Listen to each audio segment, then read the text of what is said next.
অনেকেই বিএনপি এবং আওয়ামী লীগকে এক পাল্লায় পরিমাপ করে। আমি মনে করি এটা অনেক বড় অবিচার। ইসলামিক রাজনৈতিক সংগঠন নয়, বিএনপিও ইসলামিক রাজনৈতিক সংগঠন নয়। তবে এই দুটির মধ্যে ঐতিহাসিক অনেক ব্যবধান রয়েছে। দেখেন, দীর্ঘ একটা সময় একসঙ্গে আমরা যুগপৎ রাজনীতি করেছি, জোটবদ্ধ রাজনীতি করেছি, আন্দোলন করেছি, সরকার গঠন করেছি।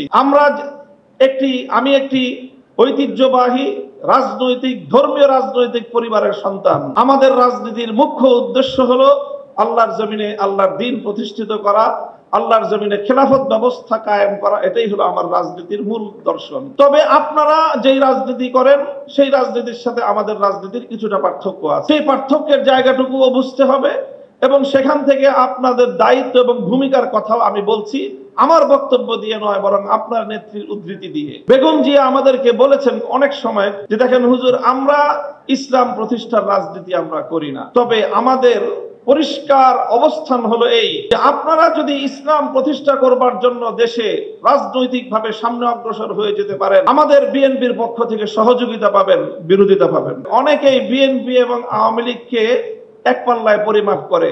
আমি মনে করি এটা অনেক বড় অবিচার।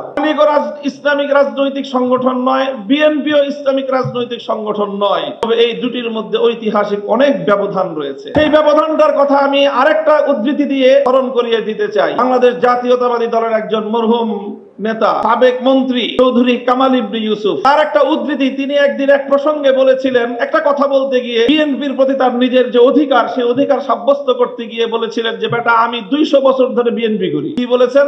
200 বছর ধরে আমরা বিএনপি করি। আপনাদের অনেকের মনে প্রশ্ন জাগতে পারে, বিএনপি তো প্রতিষ্ঠিতই হলো স্বাধীনতার বেশ পরে, শহীদ জিয়াউর রহমানের হাত ধরে। আর চৌধুরী কামাল ইবনে ইউসুফের বয়স কত? 60-70 বছর। বিএনপিও তো 50 বছর আগে জন্ম নেয় নাই। চৌধুরী কামাল ইবনে ইউসুফের বয়সও 50 বছর নয়। তো ওই বেটা কিভাবে 200 বছর ধরে বিএনপি করে? আপনাকে বিএনপির ঐতিহাসিক রাজনৈতিক ধারাটাকে আপনাদের অবশ্যই ধারণ করতে হবে। চৌধুরী কামাল ইবনে ইউসুফের এই বক্তব্যের মূল কথা ছিল এই, যদি আমরা আমাদের এই জনপদের অতীত রাজনীতির ইতিহাস পর্যালোচনা করি, তাহলে সবসময় আমরা এদেশে দুটি ধারা লক্ষ্য করতে পাই। এই অবিভক্ত ব্রিটিশ আমল থেকে যখন ঢাকা বিশ্ববিদ্যালয় প্রতিষ্ঠার ঘোষণা এসেছিল, যখন ঢাকাকে কেন্দ্র করে পূর্ববঙ্গের উত্থানের ঘোষণা এসেছিল, তখন মুসলিম জাতিসত্তা প্রতিষ্ঠার ঘোষণা এসেছিল, তখন এই বঙ্গ অঞ্চল থেকে কিছু মানুষ তারা ঢাকা বিশ্ববিদ্যালয় প্রতিষ্ঠার বিরোধিতা করেছিল। তারা ঢাকাকে কেন্দ্র করে পূর্ববঙ্গের উত্থানকে ঠেকিয়ে দিতে চেয়েছিল, যারা মুসলিম জাতিসত্তার বিরোধী ছিল। এই ঐতিহাসিক ধারা সেই ব্রিটিশ আমল থেকে চলে এসেছে। আর এই ধারা, এইভাবে দুটি ধারা প্রতিষ্ঠিত হয়েছে, সংঘাত চলেছে, লড়াই চলেছে।